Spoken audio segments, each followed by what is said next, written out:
Dust swept over the crimson plains as the twin suns dipped beneath the jagged cliffs of Vorta 7. The Galactic Federation's newest outpost, Outpost Zephyr, shimmered under the atmospheric dome, its steel towers sharp against the alien dusk. Inside the high walls patrolled by species with chitin armor, iridescent scales, and translucent limbs, a landing alert echoed across the compound. Another supply drop, most assumed. Routine. Mundane. The vessel that descended wasn't sleek like the Federation crafts. It was a rusted, angular beast, an Earth transport long obsolete by galactic standards. Its thrusters coughed smoke as it landed, hydraulic joints groaning like ancient bones. Soldiers gathered near the pad, some curious, most amused. From the lowering ramp stepped a man wrapped in dust-colored fatigues, a broad-shouldered silhouette with weathered skin, gray at the temples, and a glare that cut through the onlookers.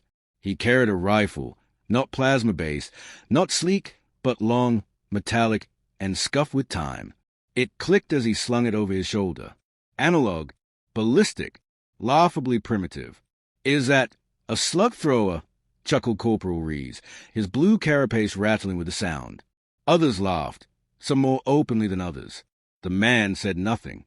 He scanned the courtyard, eyes pausing on details others missed, positioning of turrets, patrol paths, structural vulnerabilities in the dome's foundation.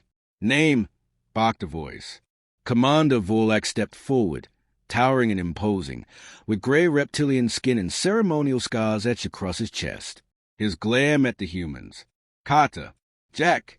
Earth Defense Force. Retired." The man replied, voice dry as Vorta 7's wind. Vorlak snorted. "You're the token Earthling they sent. You're 50 rotations too late, old man." "Still early enough," Carter replied. He was assigned barracks in the outer sector, away from primary units. His bunk was barely more than a cot beside a supply crate. No welcome, no tour, no formal integration. He was left alone, and he preferred it that way. Training drills began the next morning. Plasma rifles sang in perfect synchronization. Target drones danced and exploded mid-air. Then came Carter's turn. He loaded a clip manually. The gun fired with an audible bang, a sound alien in this silent war zone. The bullet hit the edge of a target, scuffing paint but not registering on the digital score. Laughter erupted again. "Maybe try throwing rocks next time." "Human." One snorted. Carter said nothing. He adjusted the rifle's iron sights and returned to the line. Days passed, each one reinforcing the divide. The Federation soldiers relied on coordinated AI tactics, energy-based weapons, and predictive strategy models. Carter, on the other hand, mapped the terrain with his own hands. He sketched patterns into the date, marked thermal vents with chalk, and rig traps from salvage parts. When he tried to share his observations, they were ignored. When he warned that the ridgeline showed signs of movement, they shrugged. "This outpost is orbital surveillance," said Lieutenant Ilrin. "We'd know if anything was out there." But Carter had seen the shimmer, just for a moment, like something cloaked moving across the cliff edge. He began spending nights in the engineering bay, rummaging through forgotten crates and spare parts. He asked for access to an old planetary scout drone, and when denied, he built his own surveillance camera from repurposed lenses. Every evening, he studied the mountain range in silence. Back in the mess hall, stories of Earth's primitive warfare were a constant joke. They mocked tanks, laughed at combustion engines, and marveled at the idea of wars fought without satellites. Carter, sipping a cup of black coffee, brewed on a rusting coil stove he brought himself, watched them all in silence. His eyes carried something none of them had, the burden of 100 battles fought without shields, without drones, without second chances. One night, as the winds howled and the stars blinked red above the dome, Carter slipped away. No one noticed. In the shadow of the outpost forgotten hangar bay, something sat beneath a tarp. It was massive, crude, and smelled of metal and oil. He ran a hand over it, smiling faintly, still intact, still serviceable. He returned to the outpost at dawn, covered in grease, his hand shaking not from exhaustion, but from anticipation. Something was coming. He could feel it in the silence between winds, in the way the mountains held their breath. The Federation soldiers continued their drills, their laughter, their blind confidence. And Jack Carter waited, watching When the first sensor towers went dark and the sky shimmered like broken glass, no one believed it was more than a glitch. But Carter was already loading ammunition. The sky fractured with a low, pulsing hum, barely audible but deep enough to rattle bones. It began as a whisper through the clouds above Vorta 7, then grew into a tremor that made even the fortified steel beneath the outpost tremble. The automated turrets turned sluggishly toward the northern ridge, lights flickering, sensors blinking confusion. Lieutenant Ilrin checked his console, brows furrowing. We've got signal distortion across all northern towers. Feedback loops. I've never seen this frequency before. Commander Vorlak strode into the control bay, his gait rigid. Deploy aerial scouts. Already tried, Ilrin said, tapping controls in frustration. Drone fleets blind. Something's jamming the high-spectrum sensors. Outside, the dawn sky turned metallic gray. A pulse, subtle, rhythmic, beat in the air like a distant war drum. Jack Carter stood at the western perimeter, eyes narrowed, watching the mountains that had laughed in silence for weeks. Now they stood still, unnaturally still.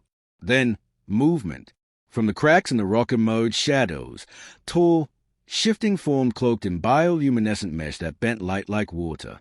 Their limbs were fused with machinery, forming grotesque hybrids of flesh and metal. They moved in coordinated silence, rifles glowing with alien energy, each step precise, synchronized. The first shot rang out, plasma, green hot, slicing through a Federation turret like butter. Within seconds, more followed. Beams streaked across the outpost walls, melting alloy and ripping through defensive nodes. Return fire! Vorlak roared. Federation troops scrambled. Plasma rifles powered up with a rising hum. Artificial intelligence systems calculated firing trajectories. Turrets swiveled and locked, then froze. The jamming field spread like wildfire. Targeting systems blinked into static. Fire control networks went dead. Carter ducked behind a blast wall as a shell vaporized a communications array above him. He watched as soldiers fired wildly, unable to hit enemies they couldn't track. The insurgents moved like phantoms, their forms flickering as they advanced with brutal efficiency. Screams filled the air. The base's first line collapsed in under a minute. Medics were cut down before reaching the wounded. Vorlak took a blast to the shoulder and fell, dragged away by two soldiers who barely made it behind cover. In the chaos, Carter moved with a different rhythm, deliberate, calm. He had seen this before. Not this enemy, but this kind of collapse. The arrogance of over-reliance on tech. The illusion of invincibility. He crossed the compound, unseen in confusion, and made for the hangar. Dust coated the floor. The torp-covered shape waited like a sleeping beast. With swift, sure motions, Carter yanked the cover free. Underneath lay a salvaged turret mount, an old Earth military rotary cannon. 6 barrels of fury, mounted to a grounded scout rover frame. Heavy, obsolete, deadly. He powered the ignition. No digital interface, no AI. Just wires, fuel, gears, and bullets. Thousands of them. The engine roared to life with a sound no one on Vorta 7 had ever heard. Pure combustion. Metal on metal. The hangar doors blasted open. The rover skidded onto the battlefield, kicking dust into the air as a Gatling gun spun up, its growl rising. Alien soldiers ducked, confused by the noise. The weapon unleashed a storm. The first wave of insurgents was torn apart, mechanical limbs severed, cloaking mesh shredded by raw kinetic force. Bullets ripped through armor that plasma had bounced off. Sparks, blood, metal, and fire. Federation soldiers froze, then stared. Jack Carter stood atop the rover, braced behind the cannon, feeding the belt manually, teeth clenched. Every sweep of the barrel sent another group of enemies fleeing. He didn't aim through sensors. He watched their patterns, predicted movement, trusted his eyes. The insurgents tried to redirect. Energy shields deployed. Carter shifted fire, targeting joints, power cores, weak points no AI had been taught to find. Within minutes, the battlefield shifted. Where once the Federation had cowered behind failing tech, now they advanced behind the roar of Carter's weapon. Lieutenant Ilrin emerged from a bunker, face blackened by smoke, eyes wide. "What is that thing?" "Justice," muttered a soldier beside him. Carter's expression remained unchanged. No smile, No glory, just focus. Every shell ejected from the Gatling gun clanged to the floor like punctuation, each one a reminder of Earth's brutal simplicity. As the last of the insurgents retreated into the hills, dragging the wounded and leaving behind their dead, silence returned. Only the heavy breathing of survivors and the cooling clatter of the gun remained. Carter stepped down from the rover. Smoke curled from the barrels. He reloaded a new belt without a word. No one laughed this time. The outpost was quiet now. Not peaceful, never that, but quieter. The skies still carried a faint hum from the alien jamming fields, now dissipated, and the air reeked of plasma and cordite. Smoke drifted from craters carved into the ground, and shattered hulls of defensive turrets lay smoldering like broken teeth. But the outpost still stood. Against all expectations, it had endured. Jack Carter sat on an overturned crate beside his rotary cannon, carefully cleaning a streak of blackened grease from the receiver. The barrels still bore the heat of battle, humming faintly. A pile of spent shell casings glittered at his feet like gold to anyone who had seen what they had done. Soldiers passed him now with a different kind of silence, not of mockery, but reverence. No one made eye contact. Not yet, not fully, but the sideways glances, the slight nods, the shift in posture, they said enough. Respect wasn't given quickly in the Federation, but it came eventually, and now it had started to gather like mist around the old man from Earth. Commander Vorlak limped through the wreckage, his wounded arm bound tight across his chest. He stopped a few feet from Carter, surveying the field, then the improvised weapon that had turned the tide. His scales had lost some of their luster in the fire, and his voice was quieter than before. "You saved this outpost," he said. Carter didn't look up. He finished threading a new belt into the gun before speaking. "I did what I was trained to do." Vorlak studied him a moment longer. "We thought your kind was archaic, more myth than military. You weren't wrong. And yet," Vorlak said, glancing at a Gatling gun, "you turned our last stand into a foothold." Carter finally met his eyes. Technology fails. Discipline doesn't. And sometimes the old ways still work. The commander gave a single nod, not a command, but understanding. Then he turned and walked back toward the command tower, leaving Carter to his thoughts. Over the next days, the outpost transformed.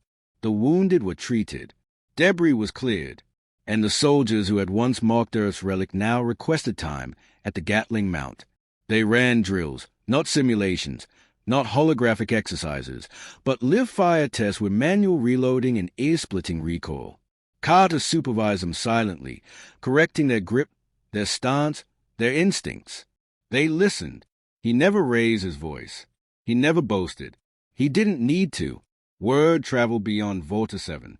Federation Command dispatched a delegation to award him a commendation, Valor Under Fire, a medal the size of a clenched fist, engraved with alien runes and a symbol of unity. Carter accepted it with a nod, but when offered reassignment, he declined. "I have work here," he said simply. In the ruins of the auxiliary hangar, he established what he called the workroom, part machine shop, part armory, part classroom. Soldiers came to learn how to build what they might one day need when the power failed and the satellites fell. Carter taught them how to reinforce plating with salvage, how to sight a target without digital overlays, how to trust instinct when systems betrayed them. He never said, "I told you so." He never needed to. Weeks passed. New recruits arrived, no longer laughing at the old rifle hung beside Carter's bunk. They asked questions. They listened to his stories, not for amusement, but insight. How did humans fight a war without AI? How did they hold ground when outnumbered? Carter didn't tell them everything. Some things had to be owned, but he gave them enough. One evening, Ilrin stopped by the workroom. His uniform bore a new patch, a symbol across bullets and circuit lines. Carter noticed, but said nothing. "Command creating a new division," Ilrin said. "Tactical irregular warfare. Based on your methods. They want you to train instructors." Carter lit a cigarette, one of the few luxuries he had left from Earth. Not much of a teacher. "You already are," Ilrin replied, eyes scanning the room filled with half-built weapons, practice targets, and soldiers learning to strip old rifles blindfolded. Carter exhaled smoke slowly, watching it curl toward the ceiling. "I'll think about it." The sun began to set beyond the dome, casting long shadows across the outpost. From the central platform, a small group of soldiers ran a simulation, half of them using modified Earth-style weapons, the others trying to outmaneuver them with high-tech suits. Carter watched the engagement unfold. The Earth group won, barely, but they adapted, improvised. That was the lesson. He stood quietly, arms crossed. No speeches, no flags. Only a truth, unspoken but understood by everyone who had survived the assault. Sometimes, the future isn't written in new code or stronger alloys. Sometimes, it's carved in lead and fire by hands that remember what war really means. The silence before the second strike wasn't like the first. It wasn't empty. It was patient. Carter felt it the moment he woke up. A subtle shift in the wind pattern. The tension in the ground, barely perceptible through his boots. The outpost functioned as usual, guards patrolling, drills echoing through the compound, energy shield humming. But beneath the surface, something waited. Inside the workroom, Carter methodically checked the Gatling Gun's mechanics. The frame had been reinforced with alien alloys, adapted to run cooler and fire longer. A hybrid design now, a fusion of Earth grit and Federation precision. Yet despite the upgrades, Carter still trusted the old mechanisms more than anything digital. A machine you understand is a machine you can fix under fire. Ilrin entered, holding a data slate. His expression was tight. Satellite pings along the southern equator just stopped. Same kind of pattern as before. We lost 4 drones trying to confirm visuals. Carter didn't look up. They are testing your blind spots. Again. Ilrin nodded grimly. Command wants us to hold and observe. That's what got people killed the first time. Ilrin hesitated. We can't just engage shadows. You don't have to. Just be ready when the shadows turn solid. By nightfall, the signs were undeniable. Local fauna had vanished. Wind currents shifted unpredictably. Even the automated systems began flickering, glitching in minor but familiar ways. The jamming field was coming again, but this time it crept slowly, steadily, like a virus learning from its host. Carter gathered his team, those who had trained under him, those who trusted iron more than algorithms. They checked their weapons, their analog comms, and fallback positions. They moved without commands from above, not in rebellion, but in readiness. The attack came at 0300. Not a frontal assault this time, no dramatic charge, no overwhelming numbers. Just silence, followed by surgical strikes. Explosions at key relay points.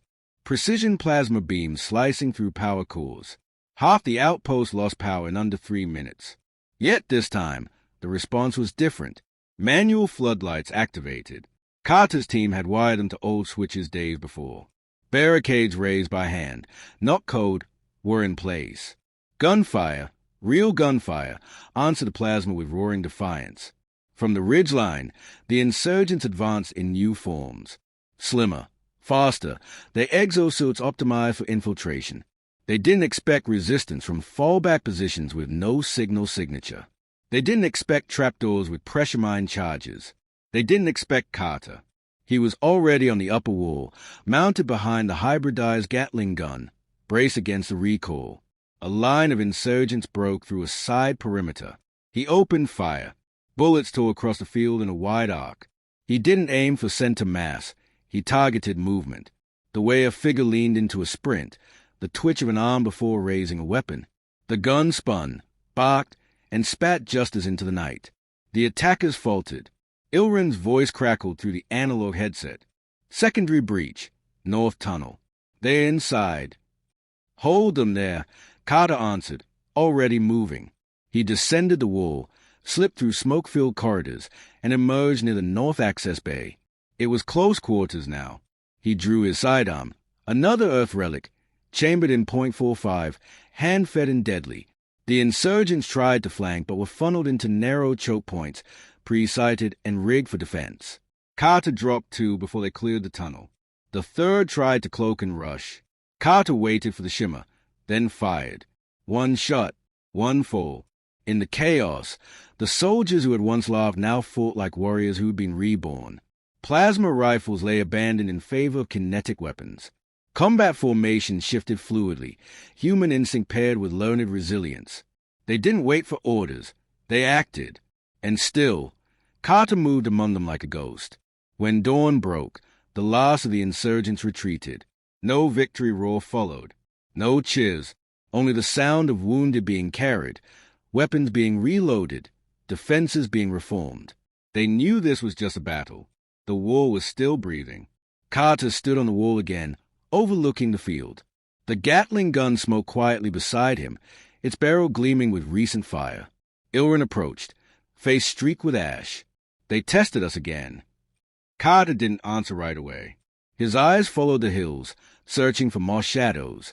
Eventually, he said, they're learning, so we'll teach them something they can't predict. Ilrin tilted his head, which is that humans don't give up. We adapt. When the satellites fall, when the lights go out, when the code corrupts, we keep fighting. Ilrin gave a tight smile. I think you just gave me a new motto for the outpost. Carter exhaled slowly, his eyes scanning the horizon. Don't turn it into a motto. Turn it into a mindset. Below them, new recruits arrived at the gate, some from Earth, others from systems that had never known a kinetic round. They looked up at the man with the old rifle and the thunder-spitting gun, and they understood. The future wasn't written in stars. It was forged in fire.